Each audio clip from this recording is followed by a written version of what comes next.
For every Batman the Animated Series out there, there's a show that hasn't exactly stood the test of time. These 90s cartoons might have been part of your regular lineup back in the day, but you probably shouldn't schedule a binge-watching session anytime soon.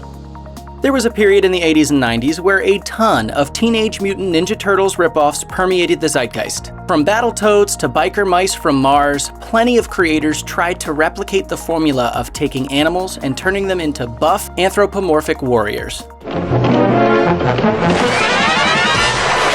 Going somewhere, boys?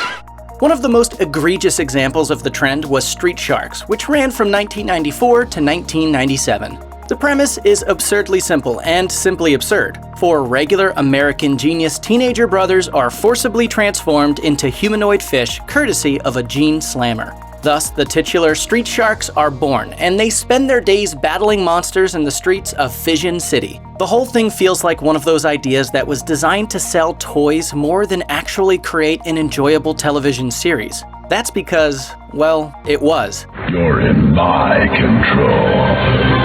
Think again, The series probably had some fans, considering it lasted for 3 seasons, but Street Sharks never got out of a certain shell-shaped shadow. So if you're going to revisit a series about buff animals, you're better off sticking with Teenage Mutant Ninja Turtles.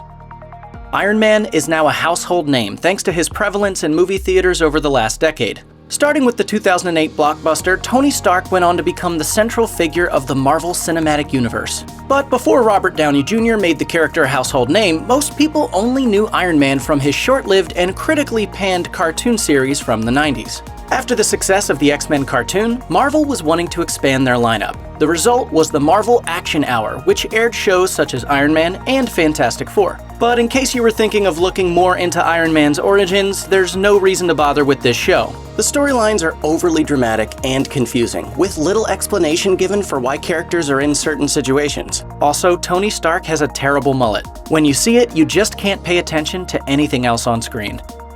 Everybody who grew up in the 90s knows Doug. The series follows a boy entering the 6th grade, and along the way he goes through everything regular kids go through. He has a bully he has to regularly contend with, and he develops feelings for the cute girl in his class. But while having something kids can relate to is commendable, the show is pretty bland in hindsight. Granted, the series tries to take advantage of its cartoon medium by showing Doug's vivid imagination, where he assumes the role of secret agents and other cool guys. But that's about it as far as creativity goes. Sure, Doug was a nice reprieve among the rest of Nickelodeon's programming, but if you watch it now, you're likely to be bored out of your mind. The Transformers franchise has been incredibly lucrative over the years. While the original series has held up in many fans' eyes, there have been various spin-offs that have tried to capitalize on that success to varying degrees. One of these is Transformers Beast Wars, which, well, isn't perfect.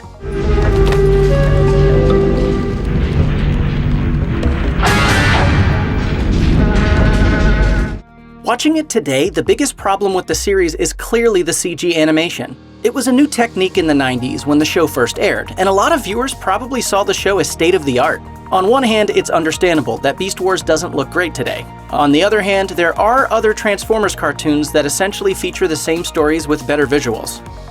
There was a point in time when Mortal Kombat dominated arcades across the United States. The gory fighting caught on with players of all ages, and the video game even lent itself to a feature-length film.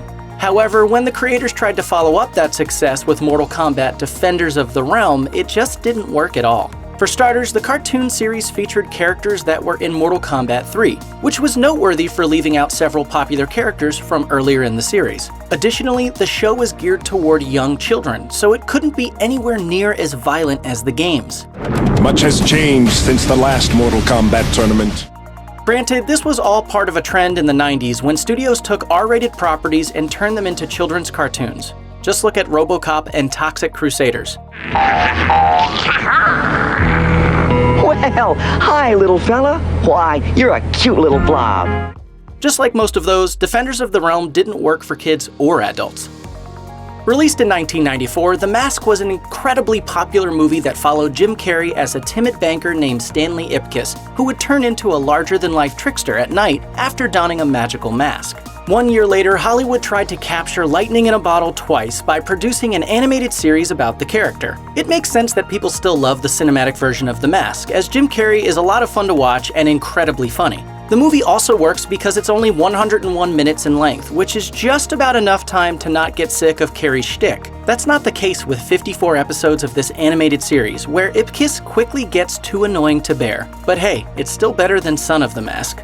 Check out one of our newest videos right here. Plus, even more Looper videos about your favorite shows are coming soon. Subscribe to our YouTube channel and hit the bell so you don't miss a single one.